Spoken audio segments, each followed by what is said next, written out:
This channel does not promote any violence, harmful, or illegal activities. All content provided by this channel is meant for an educational and information purpose only. বারুইপুরের যে পঞ্চায়েত রয়েছে এবং বারুইপুরের চম্পাহাটি পঞ্চায়েতে কিন্তু একেবারে ভুতুড়ে কাণ্ড। সেখানে দেখা যাচ্ছে কি ভোটার লিস্টে নাম রয়েছে বিভিন্ন জেলার মানুষদের এবং রীতিমতো কিন্তু প্রশ্ন উঠতে শুরু করেছে। লোকসভা নির্বাচনের আগে যে ভোটার লিস্টে নাম ছিল এবং ভোটারের সংখ্যা যা ছিল তার থেকে কিন্তু বেশ খানিকটা বেড়ে গেছে ভোটার লিস্টের নামের তালিকা। বারুইপুরের চম্পাহাটি পঞ্চায়েতে ভোটার তালিকায় ভুতুড়ে কাণ্ড।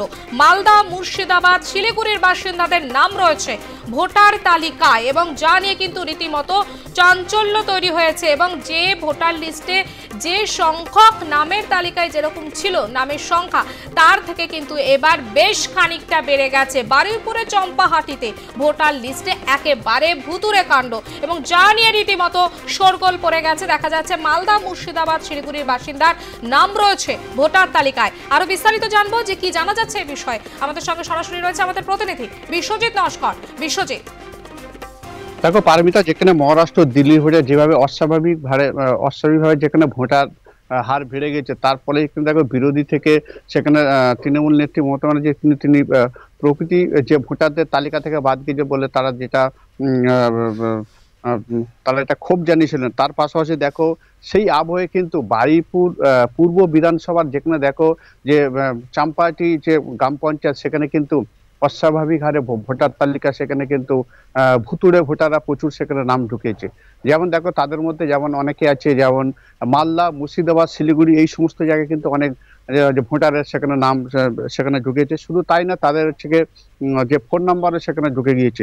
এই মুহূর্তে দেখো আমি একটা তথ্য যেটা জানাচ্ছি, যেটা দেখো গত লোকসভা ভোটের সময় সেখানে দেখো এই 18 থেকে 19,000 মতো সেখানে ভোট যেটা ছিল ওই পঞ্চায়েতে, সেখানে দেখো এবারে সেখানে ভোটার সেই মানে যে ভুতুড়ে ভোটার যেটা হচ্ছে ঢুকে সেখানে দাঁড়িয়েছে প্রায় 22,400 জন।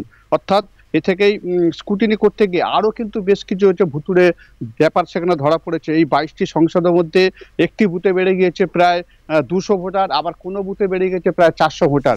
এইভাবে কিন্তু এই ভোটার তালিকা স্কুটিনি করতে গিয়ে দেখা গেছে যে পঞ্চায়েত ভোটের যে ওই গ্রাম পঞ্চায়েতের চাম্পাহাটি 41 নম্বর বুথে, সেখানে কিন্তু লোকসভা ভোটার সংখ্যা ছিল যেখানে ওই পঞ্চায়েতের যে 1053 জন, সেটা হয়েছে কত 1357 জন। অর্থাৎ এইভাবে কিন্তু ভুতুড়ে ভোটার ঢুকেছে। শুধু তাই নয়, 60 থেকে সেখানে দেখো প্রায় 60 থেকে 62 বা 66 এইরকম কিন্তু অনেক বয়সে ভোটাররা রয়েছে, যেগুলো কিন্তু তার কোনো অস্তিত্ব এই গ্রাম পঞ্চায়েতের মধ্যে নেই। একজনকে ফোন করে যেটা জানা গেছে যে সেখানে দেখো এই যে সেখানে মালদার এক যুবক সেখানে ফোন করেছে এবং শুধু তিনি যেটা জানিয়েছেন, তিনি এই এখানে মালদা সেখানে সাইবার ক্যাফে চালায়। এ থেকে কিন্তু বিরোধী থেকে সুজন চক্রবর্তী থেকে সিপিআইএম নেতা তারাও কিন্তু যেমন খানিকটা ক্ষোভ প্রকাশ করেছে। পাশাপাশি তৃণমূল নেতৃত্ব, অর্থাৎ এই বারুইপুর ব্লকের যে সভাপতি তৃণমূলের তিনি শ্যামসুন্দর চক্রবর্তী, তিনিও কিন্তু যথেষ্ট এটা নিয়ে ক্ষোভ জানিয়েছে। তারা কিন্তু অলরেডি স্কুটিনি বন্ধ করতে বলেছে। পাশাপাশি সেখানে ডিএম, এসডিও থেকে বিডিও সবাইকে জিনিসটা জানিয়েছে এই তথ্য।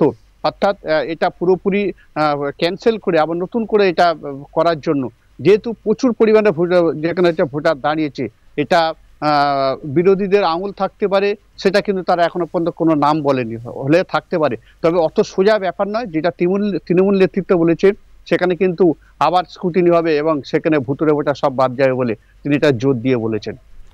একেবারে বিশ্বজিৎ, অবশ্যই নজর রাখো যে কিভাবে এরকম একটা তালিকা বৃদ্ধি পেল। আপাতত ধন্যবাদ তোমাকে বিশ্বজিৎ নস্কর, আমাদের প্রতিনিধি আমাদের সঙ্গে সরাসরি ছিলেন। এবং বারুইপুরের দিকে নজর রেখেছি। বারুইপুরের চম্পাহাটি পঞ্চায়েতে ভোটার তালিকায় ভুতুড়ে কাণ্ড। মালদা, মুর্শিদাবাদ, শিলিগুড়ি বাসিন্দার নাম রয়েছে ভোটার তালিকায় এবং জানি কিন্তু রীতিমতো চাঞ্চল্য তৈরি হয়েছে এবং সমস্তটা কিন্তু দেখা হচ্ছে যে কিভাবে এরকম পরিস্থিতি তৈরি হলো।